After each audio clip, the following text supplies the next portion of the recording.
talk to him? I'd like to see the man in charge. He's in here.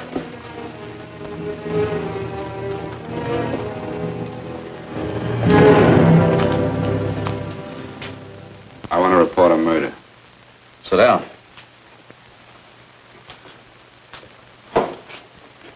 Where was this murder committed? San Francisco, last night. Who was murdered? I was.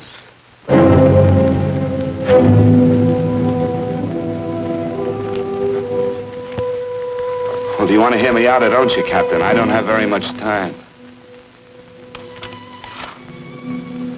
Your name Bigelow? Frank Bigelow? That's right.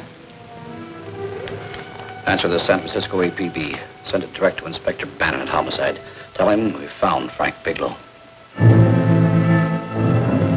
Go ahead, Mr. Bigelow. Well, this involves some other people, Captain. A number of other people. You tell it any way you like. I live in a little town called Banning out on the desert. It's on the way to Palm Springs. I have a small business there. Paula?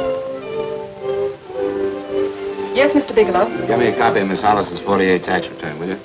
Oh, you better get the 47, too. Yes, Mr. Bigelow. I don't think we took any depreciation on that new equipment last year.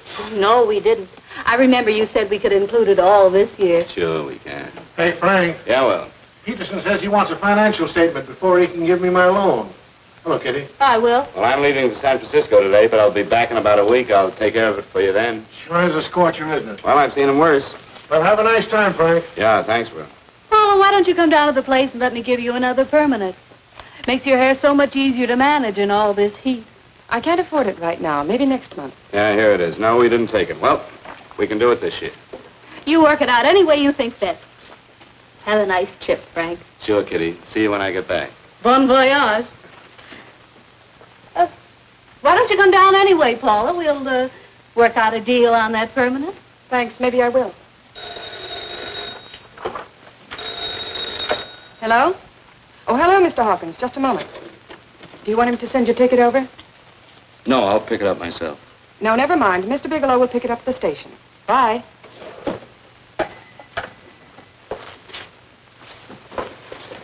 I want to go with you, Frank. Now, Paul, I'm just going on a little vacation. You know that? You want to go without me, don't you? Be gone just a week. And I suppose you just made up your mind to take this little vacation at 9 o'clock this morning?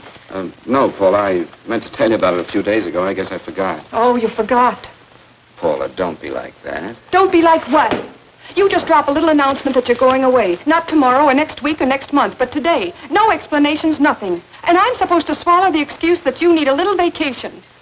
I just want to get away from town for a few days, that's all. Get away from this town or get away from me. Oh, Paula, please try to understand. How can you ask me to understand anything like this? No, I'm sorry, but I don't understand. Go to San Francisco, but don't expect me to be waiting for you when you get back.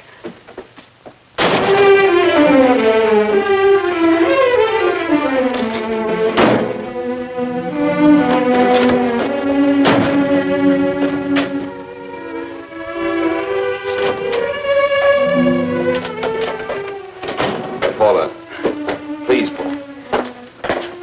Come on, turn around, look.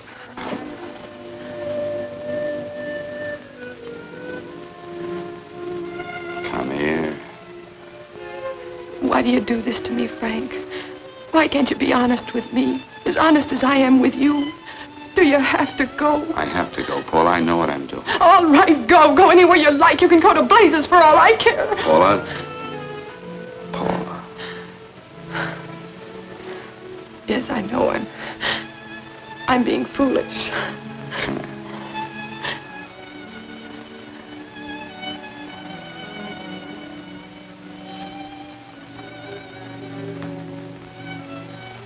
Come on, fix your face. We'll go down to Eddie's and have a drink. All right, why not?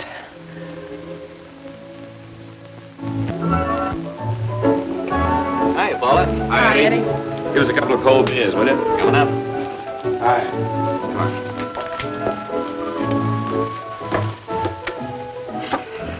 relief.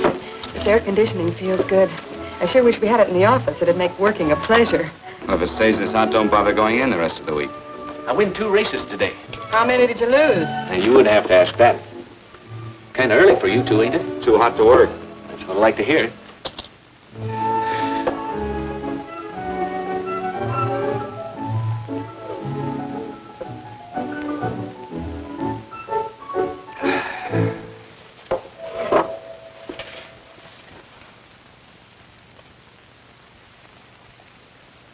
Frank, you'll take me with you, won't you? You will, won't you? Or am I crowding you? What do you mean, crowding me? Maybe you do need this week away alone. Maybe we both do. I know what's going on inside of you, Frank. You're just like any other man, only a little more so. You have a feeling of being trapped, hemmed in, and you don't know whether or not you like it. Look, Paula, I'm going to be honest with you. I care too much for you not to be honest with you.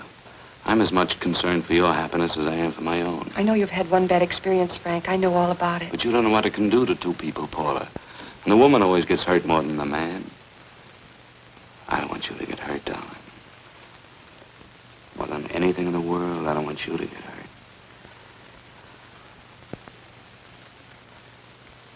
Want to hear some music? All right, Frank. Got a couple of nickels, Eddie? Yeah. This won't bother you, will it? Next result doesn't come in for half an hour.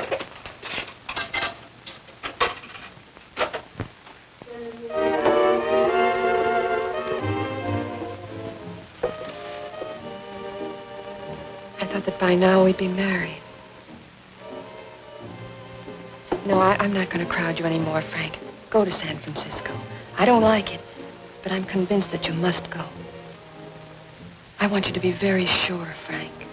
If it's right, and I believe it is, we'll have something really wonderful together. If it isn't, we should both know it as soon as possible. So you see, even if I could stop you, I wouldn't do it now.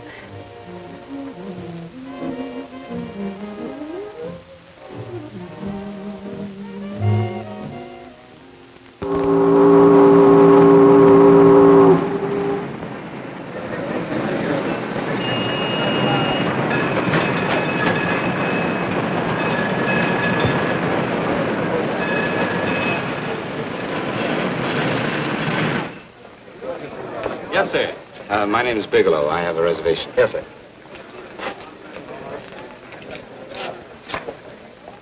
Here we are, sir. My name is Bigelow. I have a reservation. I have it, sir. It's a very nice room on the 6th floor, facing the bay. Boy, this might help you enjoy your stay, Mr. Bigelow. It's a little booklet on how to have fun in San Francisco. Oh, thank you. Very welcome, sir.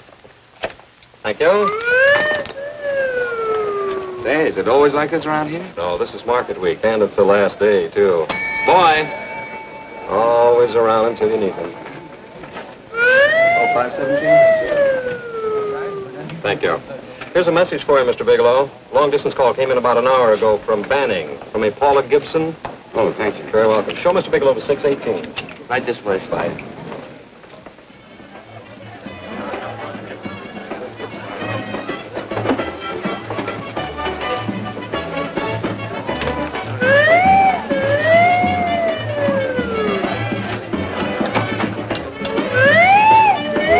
Way, Mr. Bigelow.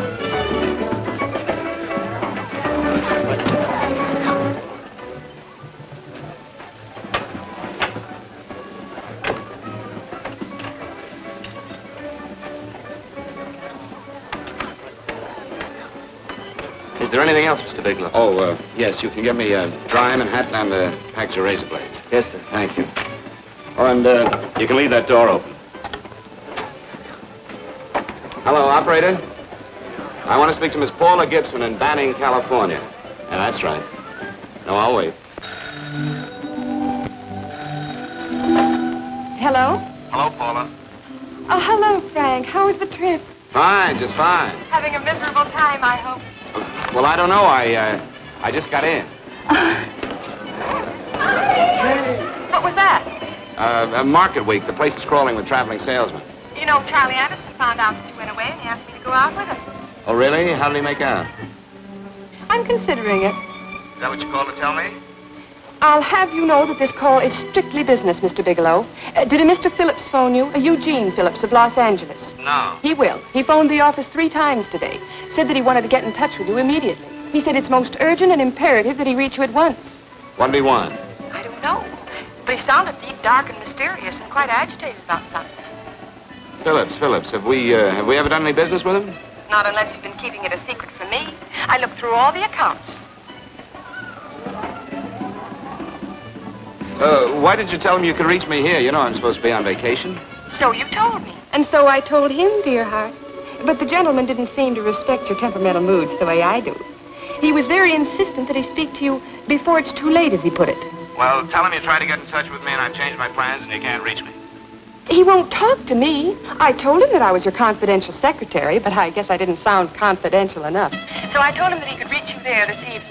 Well, call him back. If it's as important as he says it is, he'll talk to you. Otherwise, he'll just have to wait until I get home. My, aren't we adamant this evening? All right, shall do. And Frank, Yeah? I don't quite know how to say this. Say what? But what I want to say is that there's nothing you can do that you ever have to feel guilty about. Oh. Sure. Thanks, Paula. I'll call you tomorrow. Right.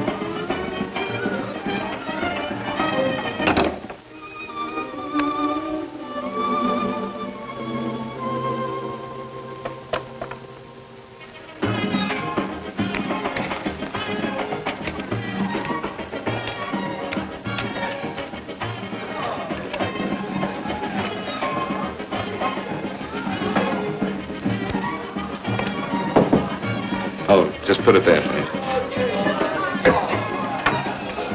You can keep the change. Thanks very much. Say, how long has this been going on? Oh, it's been a madhouse all week, but they check out tomorrow. Oh? I thought you were with them. No, I'm just here on a vacation. Why does everybody come to San Francisco and tear loose? Excuse me. Say, I'm awfully sorry to bother you, but would you mind if I use your telephone? No, go right ahead. I'm just across the hall here. One of the boys is using my phone, and he's been on it for a half hour. I just want to call downstairs. Yeah. Thank you. Room service, please. Hey, things really picked up the last few days, didn't they? You right up much business? Well, I'm not here on business. Oh, room service? It's Mr. Haskell in 617. Yes, that's right. Would you send up 3 more bottles of bourbon and 2 scotch? Yes, that's right. Oh, and some more ice, too. Yeah. All right, thank you. You here all alone? Yes, I just got in town. Well, why don't you join us for a drink? Well, I don't want to barge in on your party. Oh, nonsense. It's not a party.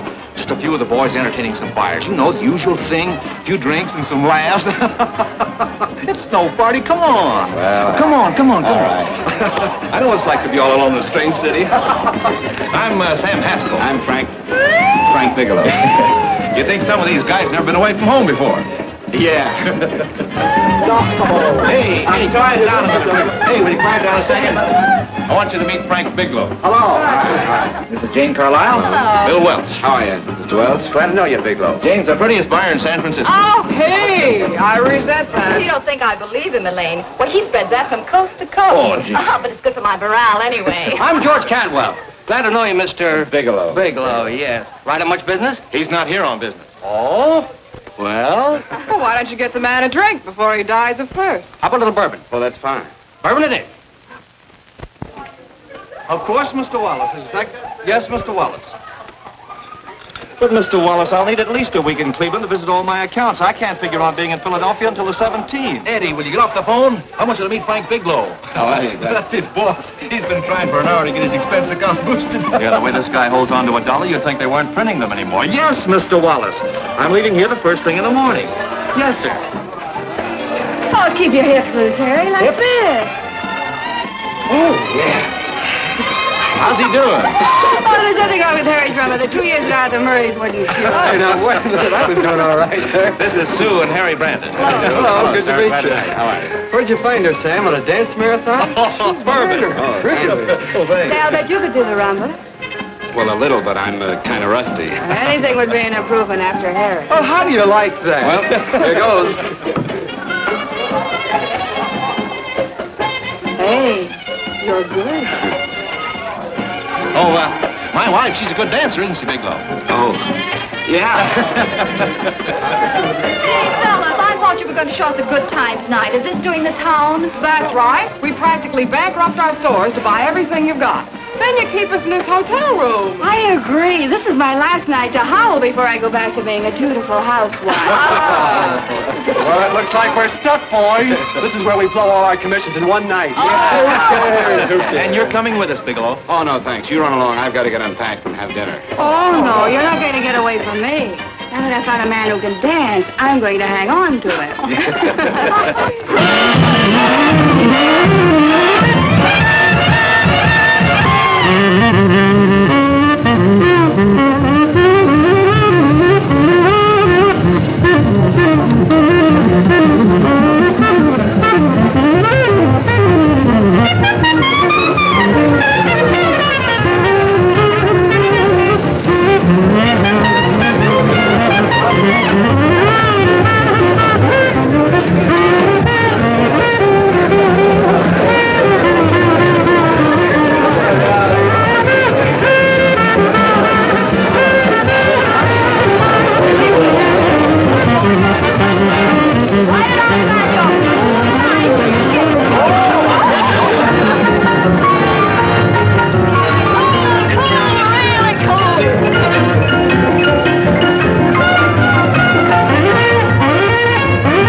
Place you got here. We'll hit the pitch in about an hour. That's when they really go out of their minds. Who's the blonde? Oh, she's one of the chicks that hangs around here. She's jive crazy. Come again? Oh, you ain't hip, pal. Jive crazy means that she goes for this stuff. Just between you and me, I don't get it either, but I gotta listen to it. They're all connoisseurs, music lovers. Me, I like Guy Lombardo. What's the matter with him? Oh, he's flipped. The music's driving him crazy. Come down, Jack. Oh, don't buy me, man. I'm being light. Is the blonde alone? Oh, sure, society. She always comes in alone. Drives a big convertible, wears a mink coat, but knows everybody. But she always comes in alone. Thank you. I wanted to kiss you. I tried to... Give me another blast, Leo. When you... What's your story, Jeannie? Easy.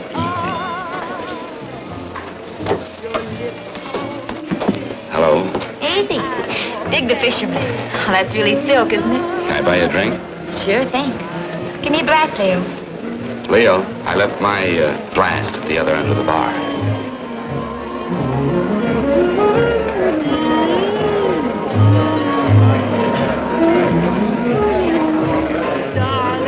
My name is Jeannie. What's yours? Frank? I've never seen you here before, Frank. Well, I've never been here before.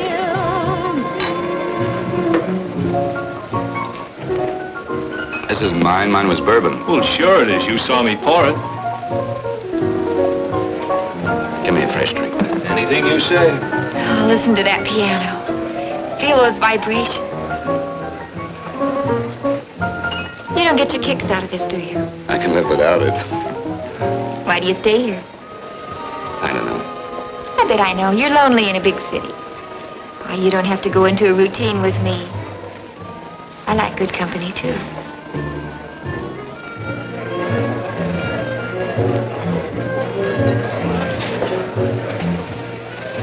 Say, there are some people there I want to avoid. Couldn't we get out of here? Let me think about it. Oh, come on. How about going somewhere else, then? Why don't you meet me later? Okay. Where? I tried to forget you, but you whispered, darling, I love. Call me at that number later. It's my next stop. They've got a band there that'll really send you. See you, Jeannie. Easy.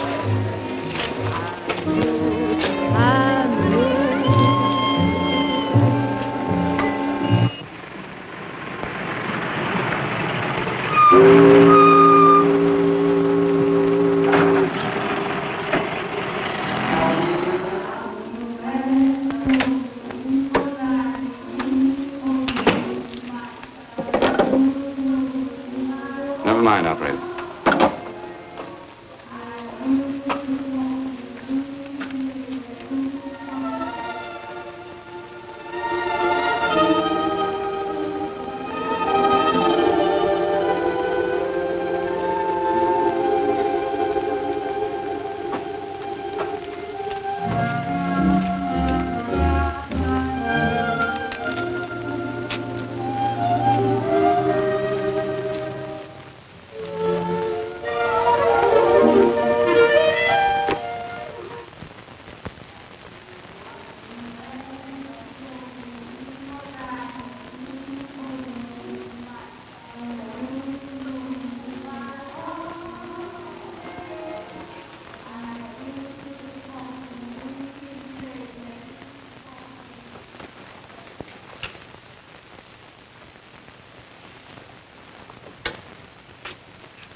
Room service, please. Come in.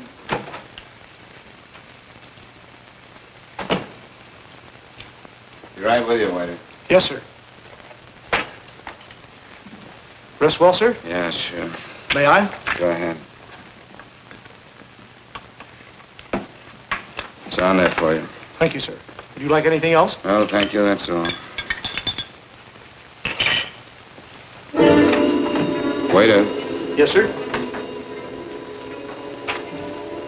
take this away. Is there anything wrong, sir? No, just take it away. I don't even want to look at it. Are you all right, sir? Yeah, sure. All right, I just had too big a night, I guess, that's all. I need some fresh air. Of course. Thank you, sir.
Lungs in good condition. Blood pressure normal. Heart fine. Well, it's a good thing everybody isn't like you, Mr. Bigelow. Put us doctors out of business. I'm glad to hear it, Doctor. I was a little worried. Don't let a little bellyache worry you. Could be just the change of climate. Well, it isn't exactly an ache, Doctor. It's kind of hard to describe the feeling. Maybe it was the drinks I had last night. I might have mixed them too much, huh? Let's have another look at that throat. You may finish dressing now, Mr. Bigelow. I want to get the results of those tests we took. Thank you, Doctor.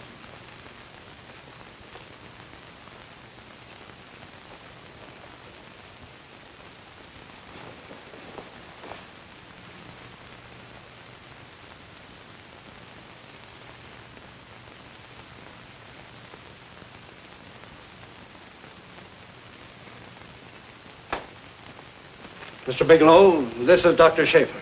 Hello, Doctor. How are you? Sit down, Mr. Bigelow. According to the information you gave Miss Wilson, you're not married, Mr. Bigelow. That's right. Do you have any relatives, family, anyone in San Francisco? No, no one. I don't know a soul in San Francisco. Where is your home? What is this, Doctor? Why all the questions? You're a very sick man, Mr. Bigelow. Sick? But you told me I was in good shape. Yes, I know. But my preliminary examination didn't reveal your true condition. You sound as if it's pretty serious, Doctor. It's extremely serious. I want you to understand that we wouldn't tell you something like this unless we were absolutely certain. Well, of course, of course. You must steel yourself for a shock, Mr. Bigelow. Well, go on, Doctor. What is it you're trying to tell me? Our tests reveal the presence in your body of a luminous toxic matter. What is that exactly? A poison that attacks the vital organs. Poison? We have no alternative but to tell you this. Your system has already absorbed sufficient toxin to prove fatal. I wish there was something that we could do. What do you mean, wish? You mean there's nothing? There is nothing anyone can do. This is one of the few poisons of its type for which there is no antidote. Well, this is fantastic. This is the most ridiculous thing. You don't have very long. What do you mean? A day, possibly a week, 2 weeks at the outside. It's hard to say exactly. Well, this is impossible. I don't believe it. You've made a mistake. That's it. It could be a mistake, couldn't it? You have made a mistake, haven't you? Answer me. Dr. Schaefer is an authority on toxicology. Been no mistake, Mr. Bigelow. Do you realize what you're saying? Well, you're telling me that I'm dead. Do you think you can explain my life away in just a few words? Why, I don't even know who you are. Why should I believe you? You must calm yourself, Mr. Bigelow. We want to offer you every assistance that we... Assistance? Who wants your assistance? Who wants anything from you? You're nothing but a couple of phonies. Why, I think you're crazy. That's it. You're crazy. The both of you. You're crazy.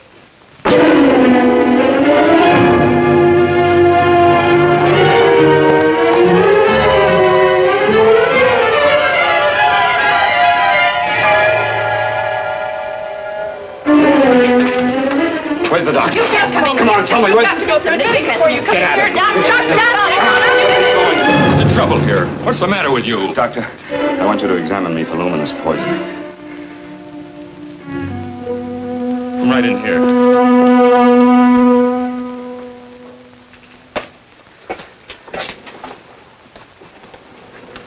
Yeah, you've got it all right. Your system has already absorbed it.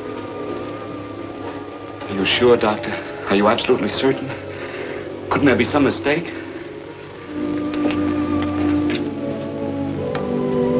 There it is. Toxin is actually luminous in the dark. Now there's no doubt about it, Bigelow. I don't feel sick. My stomach is just a little bit upset. Maybe it's not as bad as you think, Doctor. That's characteristic. With a heavy jolt, you go suddenly in a matter of hours. But if the stuff is taken in a lesser degree, you last a while, and then...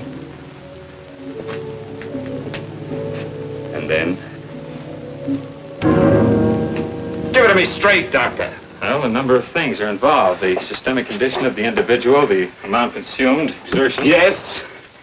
You won't feel too badly for a while. Then it will happen suddenly. A day, 2 days, a week at the most.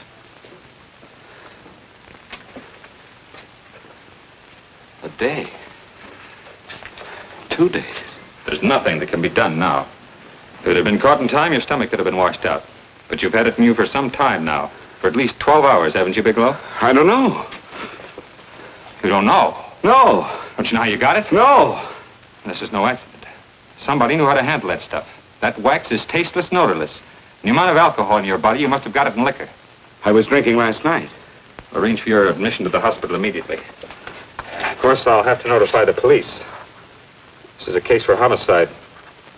Homicide? I don't think you fully understand, Bigelow. You've been murdered.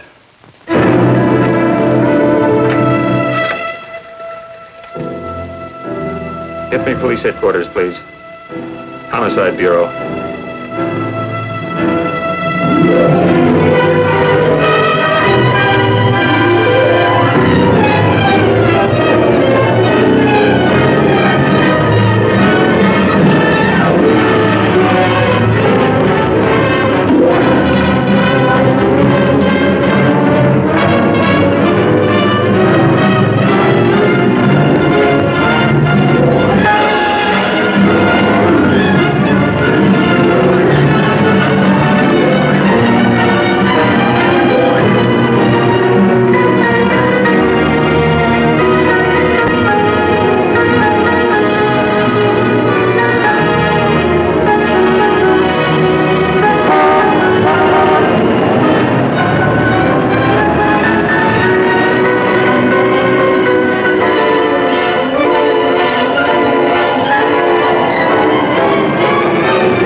Open up. Open this door, I tell you. Open it up or I'll break it down. Where are those men? Where are those men who were here last night? I don't know. There are no men here. Please go away. Don't lie to me. Where are they? Mister, this lady just checked in. Those men aren't here no longer. They checked out the hotel early this morning. Checked out? Please go away. I'm sorry. I'm terribly sorry.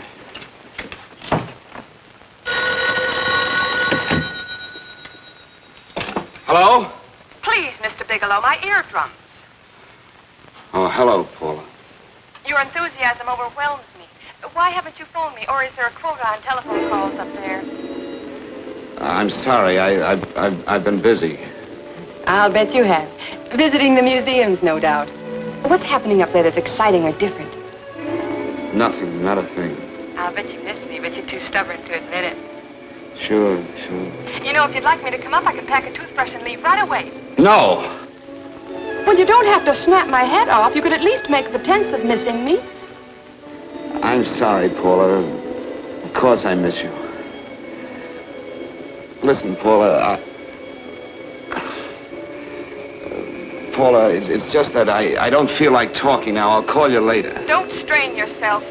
You phone me sometime when you feel more like talking. Oh, by the way, I called that Mr. Phillips back. Phillips? Yes, you know, the man that tried to reach you. Well, I'm afraid you'll never know why it was so important that he speak to you. His office said he died yesterday. Frank, are you there? Did you hear me? Died? When? Yesterday. So you won't have to bother your little head about him anymore. You can just go ahead and have fun. Paula, what did he die from? Do you know? I suppose he died from whatever people usually die from. Well, didn't they tell you? Don't you know? What are you getting so excited about? You said you didn't even know the man. Listen, where's his office located? What difference does it make? You can't talk to him now. I told you the man's dead. Paula, will you stop talking so much and tell me where his office is? Well, right. It's the Phillips Importing and Exporting Company, Bradbury Building, Los Angeles. Bradbury Building, Los Angeles. That's right. Say, this is really a switch. Listen, if you want to reach me, I'll be in Los Angeles. Are you out of your mind? I'm sorry, Paula. I've got to hurry. Wait a minute. Where in Los Angeles? The Allison Hotel. Goodbye, Paula.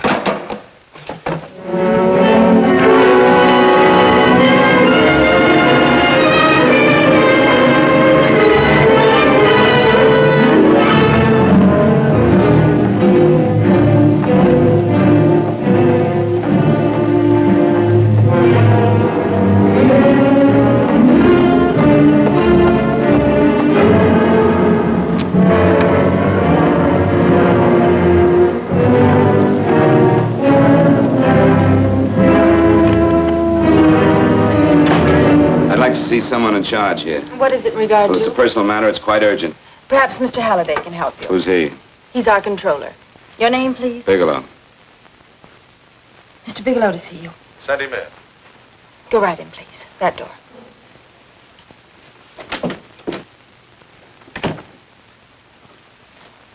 Mr. Bigelow? How are you, Mr. Halliday? What can I do for you? Well, Mr. Phillips phoned my office several times yesterday. I'd like to find out what it's all about. You know Mr. Phillips died yesterday? Yes, I know. Well, I don't understand. If he phoned you, didn't he tell you what it was about? Well, he didn't speak to me. I wasn't in my office at the time, and he wouldn't tell my secretary. Well, I'm afraid I can't be of much help, Mr. Bigelow. I've no idea why Mr. Phillips tried to reach you. I'm sorry you had to make the trip for nothing. How do you know I made a trip? I didn't say anything about making a trip. I merely said he phoned my office. My office could be here in Los Angeles. Miss Foster, Yes? didn't you mention something yesterday about Mr. Phillips speaking with Mr. Bigelow in San Francisco? I said that he had phoned Mr. Bigelow's office in Banning, but that Mr. Bigelow was staying at the St. Francis Hotel in San Francisco. I'm sorry you misunderstood me. Do you know why Mr. Phillips called? No, I don't. All right, thank you, Miss Foster. You can understand that we've been somewhat upset around here.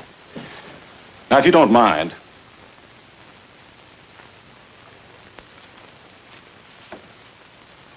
Did Mr. Phillips have a wife, family, anyone that could help me?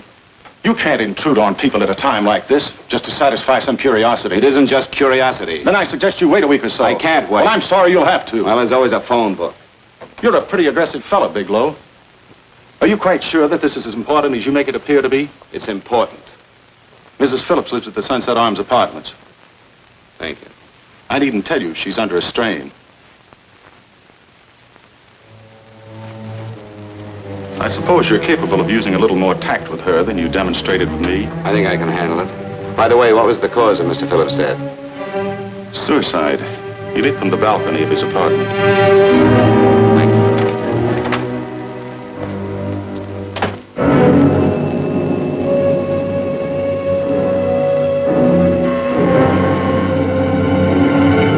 Come in, Mr. Bigelow.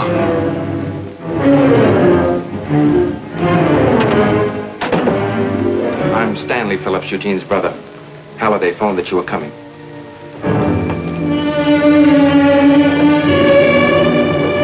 This is my sister-in-law, Mrs. Phillips. I'll try to make this as brief as possible, Mrs. Phillips. I'm afraid I can't be of any help to you, Mr. Bigelow. I haven't the slightest idea why my husband wanted to speak to you. guess Halliday covered just about everything. Did your husband ever mention anything about me, Mrs. Phillips? Anything at all? No. I can't recall Eugene ever having mentioned your name.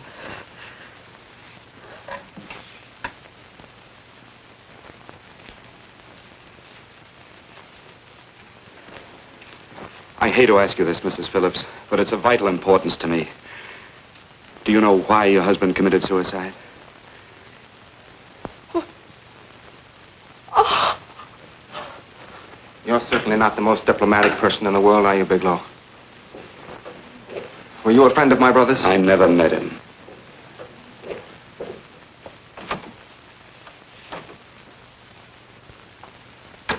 My brother was in a jam, a pretty bad jam. He was arrested 2 days ago. He sold some iridium to a dealer by the name of Majak. It's a very rare metal, very costly. Anyway, the iridium turned out to be stolen. He was released on bail yesterday, but he faced a pretty stiff prison term. And have committed suicide for less. Yes, I know. That's how the police feel about it. What puzzles me, though, is this crooked deal. Knowing Eugene, you wouldn't say he's the type of man to be mixed up in anything like that, now would you? I told you I never met him. That's right, so you did. Now, what's this all got to do with you, Bigelow? I don't know. Let's come clean with each other, Bigelow. Surely you must have some idea why my brother was so desperate to contact you. I have no idea. That's odd. Then how could it be of such vital importance to you? Well, you seem to know the answer to everything else. Maybe you know the answer to that one, too.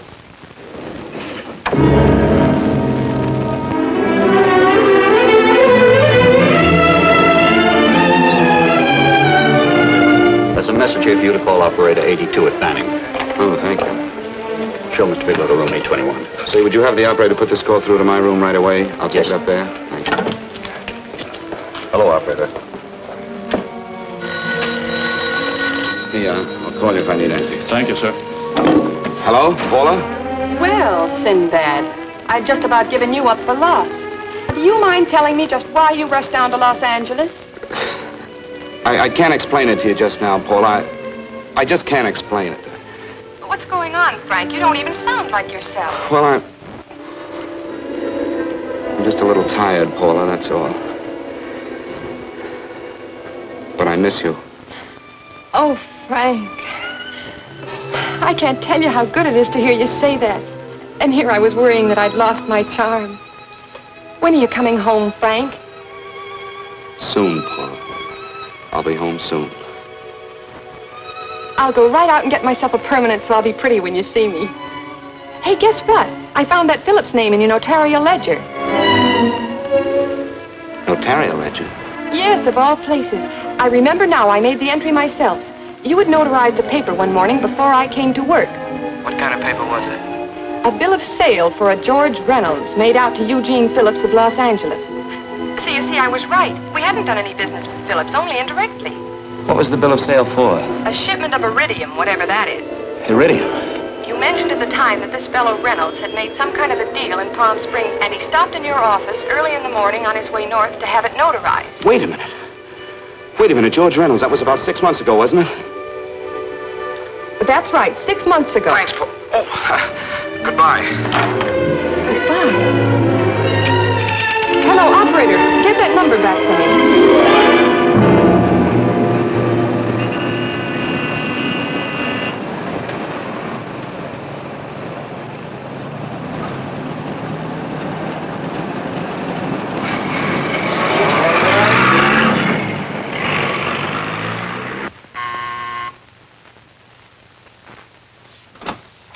I've got to talk to you, Mrs. Phillips. Please, go away. I want to be left alone. But I found out why your husband wanted to see me. It was in connection with a bill of sale. Come in. Thank you. What do you know about a man named George Reynolds? George Reynolds? Yes. Why, that's the man my husband claimed sold him the iridium. And what did Reynolds claim? Reynolds disappeared. Yes? About 2 months ago, my husband grew suspicious that something was wrong. Since then, he tried in every way to locate Reynolds, but could find no trace of him. But I don't get it. Your husband could have proved he made a legitimate deal by showing the bill of sale he got from Reynolds. Then there was a bill of sale? Yes, of course there was. Oh, my husband swore there was, but at the time of his arrest, he couldn't find it. It was mysteriously missing. Well, then, if your husband could have shown proof, it would have been George Reynolds who would have faced the prison term. Eugene was convinced that Reynolds had stolen the bill of sale. He was the only one who had reason to eliminate evidence of the transaction. Thank you, Mrs. service. Thank you very much. You've been very helpful. Oh, if you'd only come sooner, Mr. Bigelow. My husband might be alive today. I know.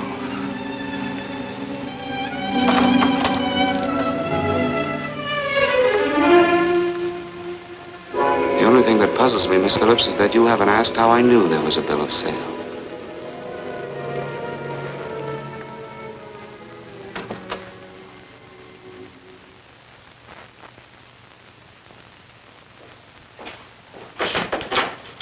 Mr. Holliday isn't in. He should be back shortly. I think you're the one who can help me, Miss Foster. Mr. Phillips tried to reach someone else before he called me yesterday, didn't he? Why don't you ask Mr. Holliday? Obviously, Mr. Holliday wasn't here yesterday, or he wouldn't have had to learn from you that Phillips called me. And you're the logical person to know who else Phillips called. I don't believe that's any of your business, Mr. Bigelow. Don't think you're revealing anything confidential, Miss Foster. I know that he tried to reach somebody else. Mrs. Phillips told me. You're bluffing, Mr. Bigelow.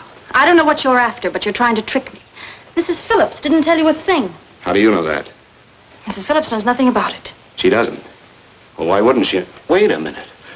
I was talking about George Reynolds. Who did you think I meant? Just who is it that Mrs. Phillips doesn't know I about? told you before, that's none of your business. All right, young lady, I'm going to give it to you straight. Phillips was murdered. Murdered? I don't believe you. He told me because he needed me to clear him. Phillips was innocent. Innocent men don't have to jump out of windows. Murdered? Just who are you trying to protect, Miss Foster? Why are you so afraid to tell the truth? I'm not protecting anybody. I haven't any more to say. All right, young, listen to me. This thing is going to explode wide open. If you've got nothing to hide, you better start talking. Or maybe you are mixed up. No! Well, then, come on. Mr. Phillips called Marla Rakubian. He went to see her yesterday morning. Who's Marla Rakubian? She's a model. She and Mr. Phillips used to be quite friendly, but he hadn't been seeing her for quite some time. Come on. For the last couple of months, he'd been trying to locate her and finally learned where she lived yesterday morning. When he returned from seeing her, he was terribly upset and excited. That's when he had me put in the calls for you. When he couldn't reach you, he went home. The last time I saw him alive. Give me Marla Rakubian's address. I don't think Mr. Phillips realized I was aware of his friendship with Marla Rakubian, and out of respect for him, I never intended to tell anybody. I had no idea that she had anything to do with the trouble he was in. I admire your discretion, Miss Foster. You know, you must be pretty friendly with Stanley, Miss Foster. He knew how desperately his brother tried to reach me yesterday, and he wasn't even here at the time. And now you seem to know all about what happened in Mrs. Phillips' apartment.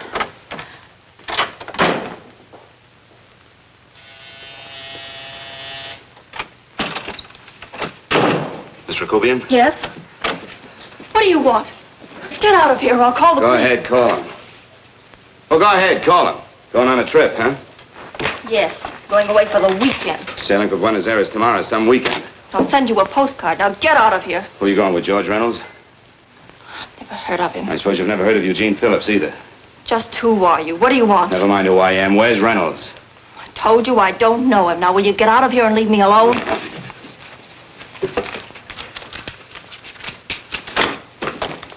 So you never heard of George Reynolds, huh? And don't try to tell me that this isn't him because I've seen him. If you think you can scare me, you're crazy. Look, I know that Phillips came here yesterday. And right after he left, he was pushed out of a 6-story window. Pushed? Phillips committed suicide. Your playmate Reynolds murdered Phillips. Then he went up to San Francisco to get me. Because I knew about a certain bill of sale.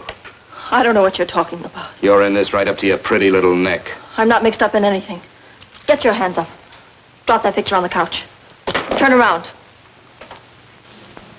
Don't get any ideas because I'm not afraid to use this.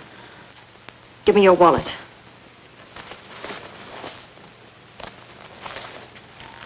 Frank Bigelow, Hotel Alex. All right, now where's Reynolds? I don't know. I don't know where he is. Is that what you told Phillips yesterday? I told him exactly what I'm telling you. I haven't heard from him in months. Yeah? You're mighty careful of the picture of a man you haven't heard from in months. What does the Ray stand for? It was a pet name. Do you mind? Oh, it sounds very cozy, Miss Rakubian. You and Reynolds call each other pet names while you make a sucker out of Phillips. Phillips made the deal because he wanted it. Yeah? I'll bet you weren't above using what it takes to help make him want it. Who's paying for this trip? I am. Really? A first-class trip to Buenos Aires on a model salary. Don't make me laugh. Since you and Reynolds aren't seeing each other anymore, you don't mind if I keep this to you. If I were a man, I'd punch your dirty face in. You know, I really believe you would. Oh, I almost forgot. Your tickets. Don't be surprised if I'm there to see you off.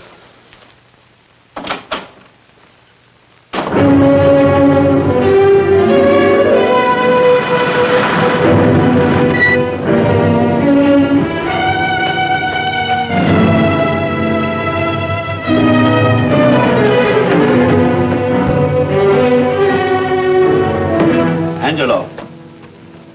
Angelo! Oh, Angelo. Do you remember taking this picture of George Reynolds? I take so many pictures, I can't remember them all. This gentleman is a friend of his and would like his address. We have no card on him. I don't think we ought to do that. He's willing to pay $20 for it. That's the paper we used last year. Of course, you understand, we usually don't give out the information about our clients. I know, you're a couple of high-class fellas. Thank you. Revealing anything confidential is against the ethics of our establishment. That's right. Honesty is the best policy. Of course. But in your case, inasmuch as you're a personal friend of Mr. Reynolds... Thanks. I knew you'd come through. Got it.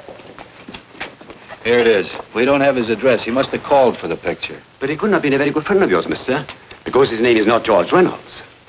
It isn't? Well, what is it? It's a... Huh? Oh. Yeah. It's Raymond Rakubian. Rakubian? What's so unusual about that? The picture's signed Ray, isn't it? Yeah. Yeah.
Your lips called me baby, then I thought that maybe love.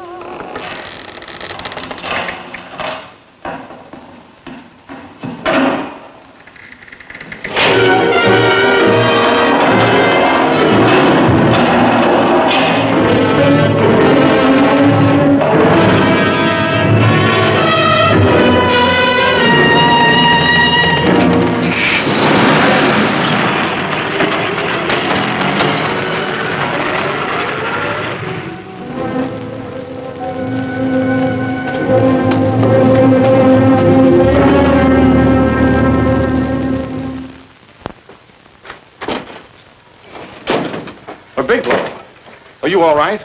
Can I get you anything? No, thanks. Do you know this man? No.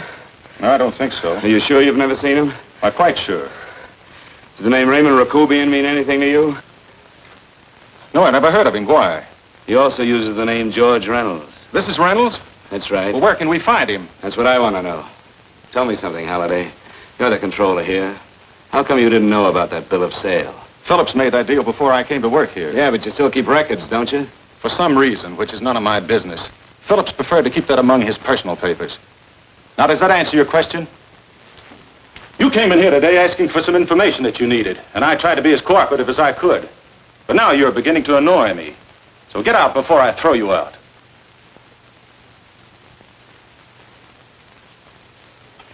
You know, you really frighten me.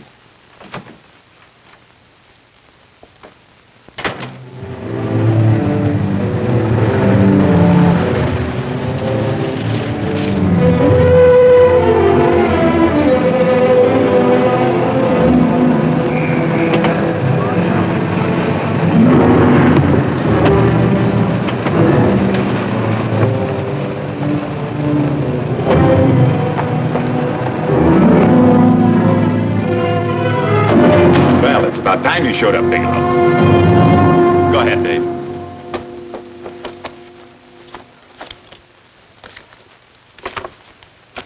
Real cute, ain't you, Bigelow? Just real cute. Paula didn't lose much time getting a hold of you guys, did she? Shut up. Let's go, Bigelow. Look at him. He can't take it. Soft in the belly. You do that again and I'll kick your face. Lay off, Chester. Cut it out. Shut up! Who asked you? Better let him answer. The clerk might know he's in. Go ahead, Bigelow.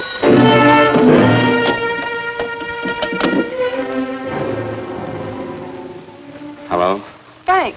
Frank, why did you hang up on me? I've been trying to get you for hours. I'm sorry, Paula. I was in a hurry. Well, don't be in such a hurry this time. You didn't give me a chance to finish what I had to say. I wanted to tell you that McGowan was in hollering his head off because you didn't go over the books. Tell McGowan to get another auditor. Sure.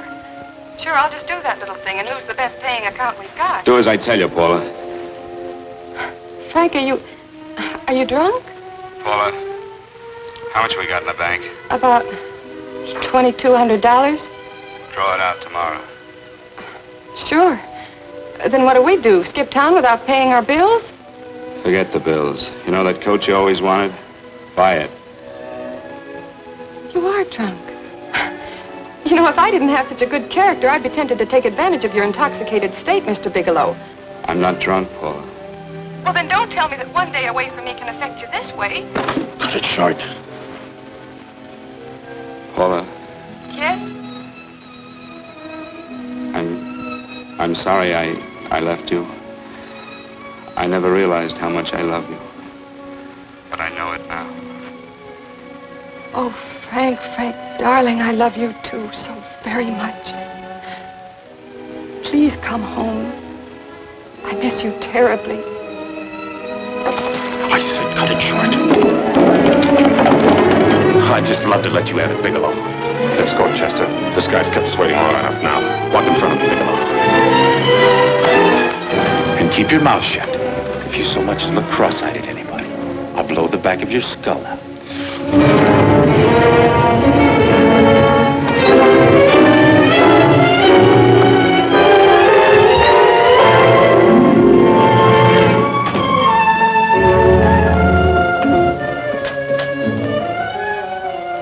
Bigelow's real cute. He wanted to get tough with Chester.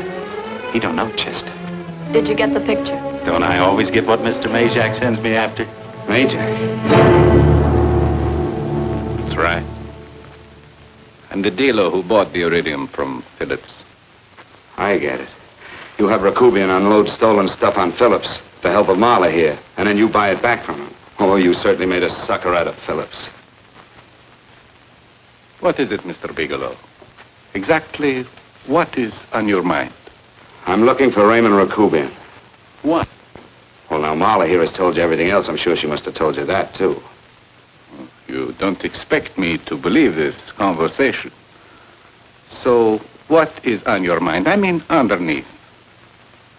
You forced your way into my affairs, and now I want to know why. I just told you. I'm looking for Raymond Rakubian. Don't get cute. I'm just itching to work you over. Soft in the belly. Can't take it. See what I tell you?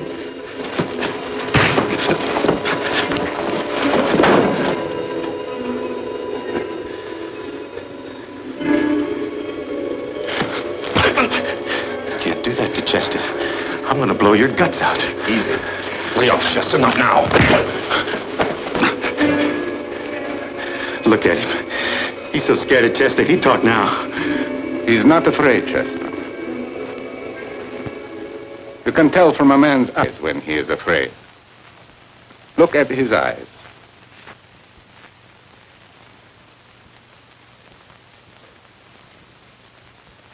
Oh!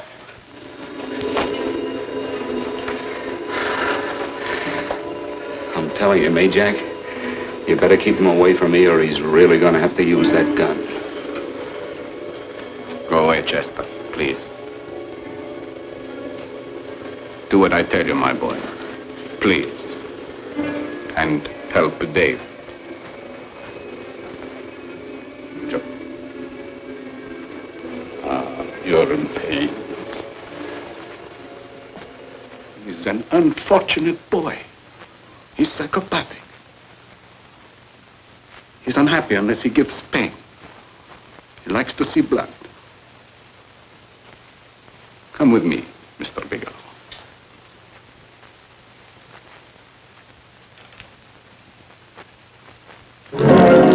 Raymond Rakubian was my nephew. He could not possibly have tried to kill you. He's been dead 5 months.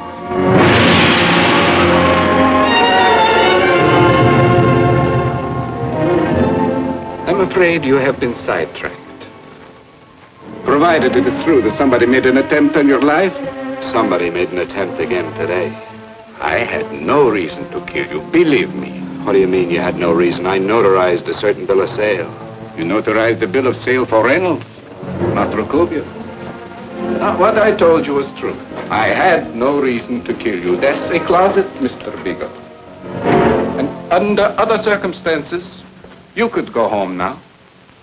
But now you present a problem. You know too much, and I am in danger.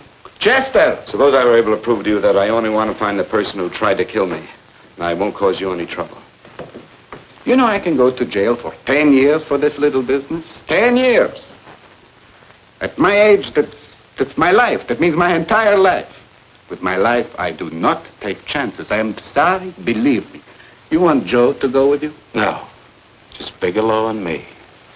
And baby Meg's through. But Major, goodbye, Mr. Bigelow, and forgive me. Let's go, Bigelow. I guess you won't be there to see me off.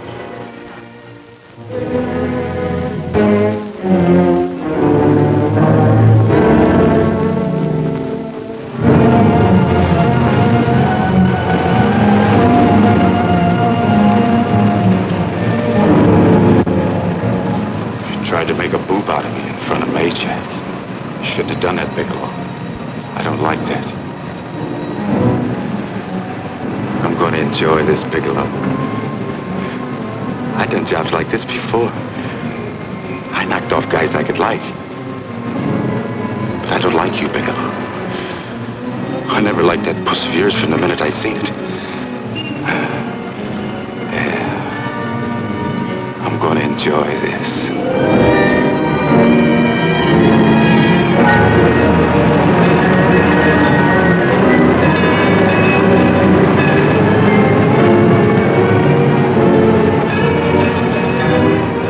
Scared yet, are you, Bigelow? But you'll be scared. Good and scared. I think I'll give it to you in the belly. You don't like it in the belly?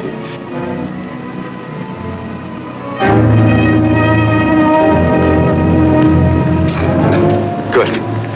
Try it. I'd just love you to try it, Bigelow. Why don't you try it? Go ahead.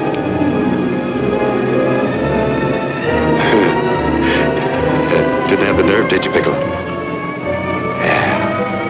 I think I'll give it to you right in the belly.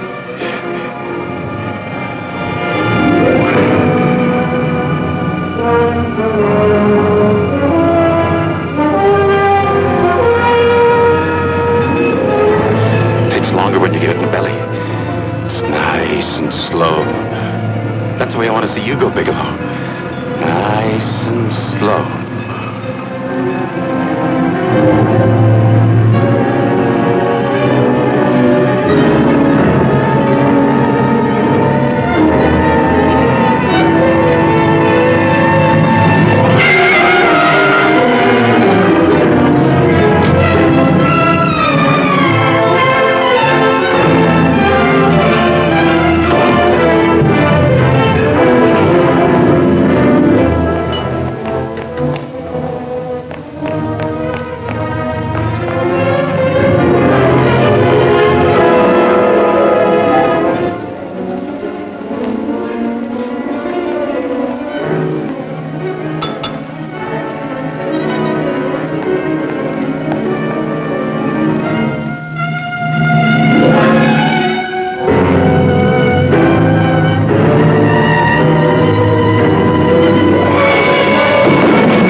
doing here? How did you get here? Freddie Ross flew me down. I had to come. I had to see you.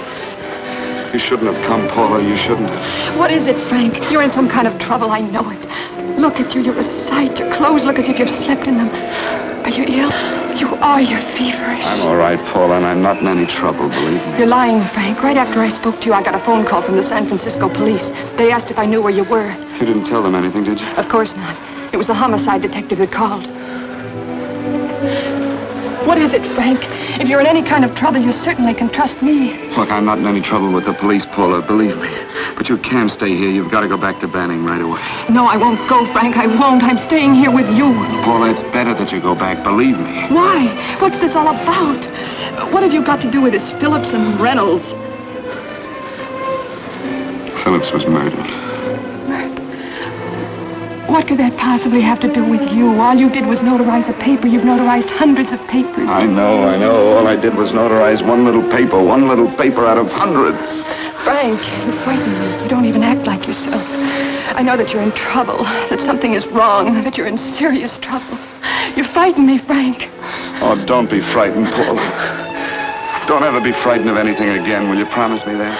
I love you so much, darling. More than you seem able to understand. Oh. I never really knew happiness until I loved you. Sometimes when I used to be afraid that you weren't sure how you felt, I tried to hold back, but I couldn't. Losing you would have been losing everything. There would have been nothing left. Don't, Paula, don't.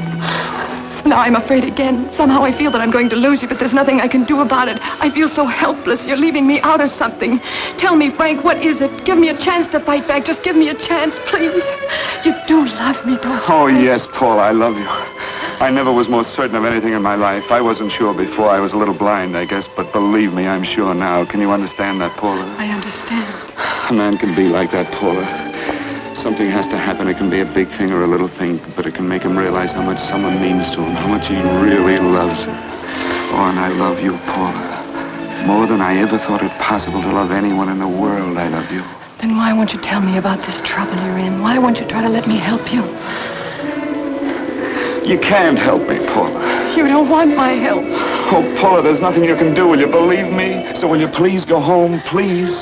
No, Frank. I won't go. I know you're in trouble. I can't leave you like this. All right, Paula, look, wait for me in the lobby of the hotel, and I'll be back for you soon, I promise. You promise? You're yes, sure? Paula, I promise. Is that a new outfit? Yes. Oh, that's beautiful.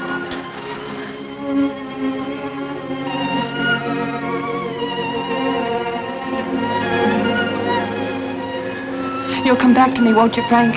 Yes, Paula, I'll come back, I promise. Please hurry, darling. Oh, I love you. I love you, Paula.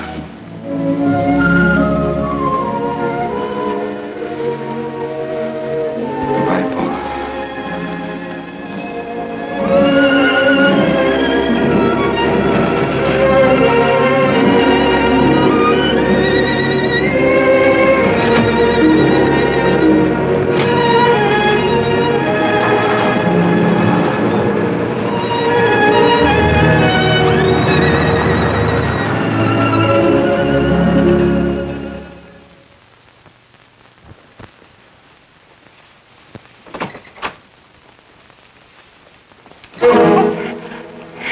Stanley here?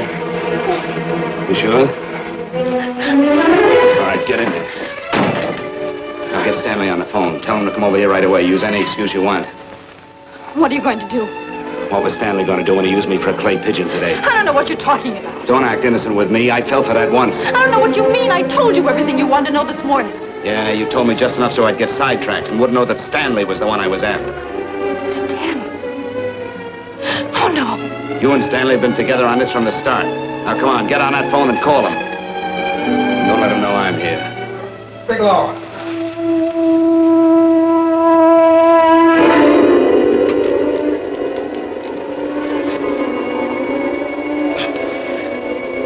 You've been sidetracked, all right. But it was the poor bereaved little widow who did it.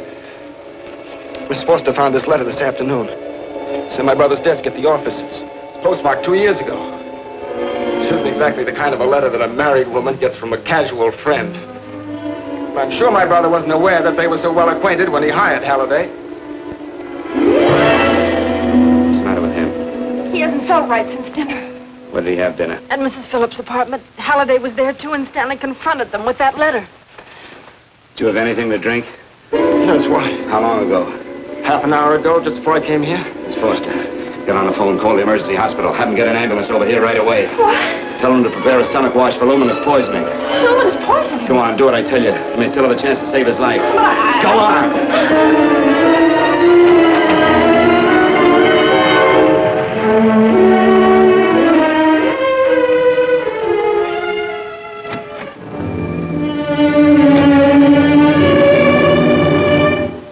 I found George Reynolds, Mrs. Phillips.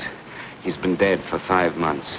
And he didn't steal the bill of sale. No, he didn't. But you could have stolen it.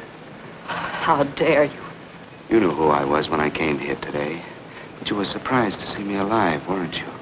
But I'm not alive, Mrs. Phillips. Sure, I can stand here and talk to you. I can breathe and I can move. But I'm not alive. Because I did take that poison. And nothing can save me.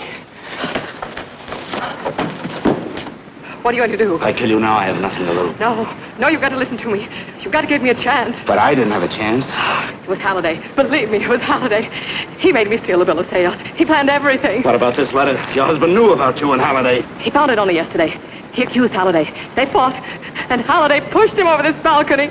And why me? Why did he want to kill me? Because you could have proved there was a bill of sale, that my husband had no reason to commit suicide. Halliday was desperate. After he killed my husband, he found out about the phone calls to you. He thought you spoke to him, that you knew enough to involve him.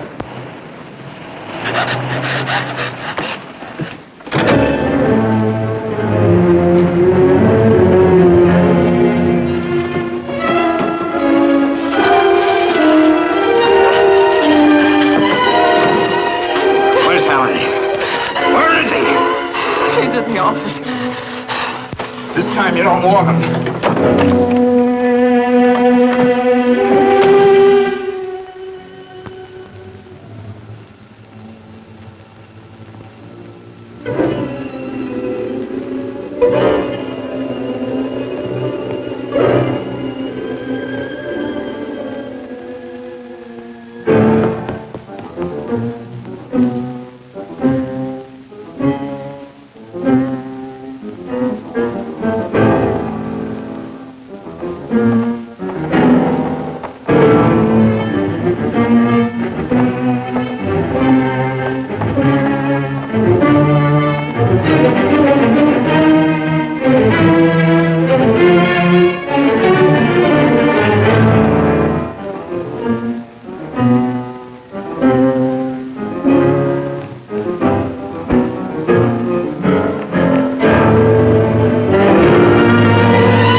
All I did was notarize a bill of sale.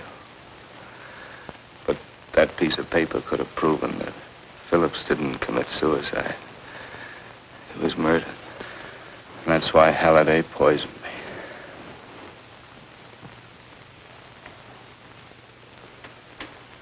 me. Would you?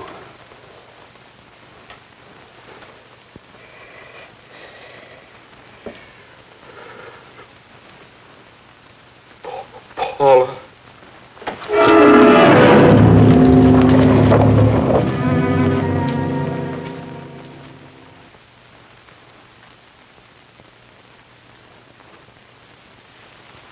Call the morgue.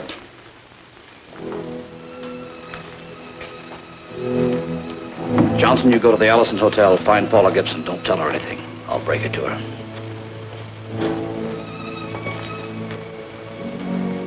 How shall I make out the report on him, Captain? Better make it dead on arrival.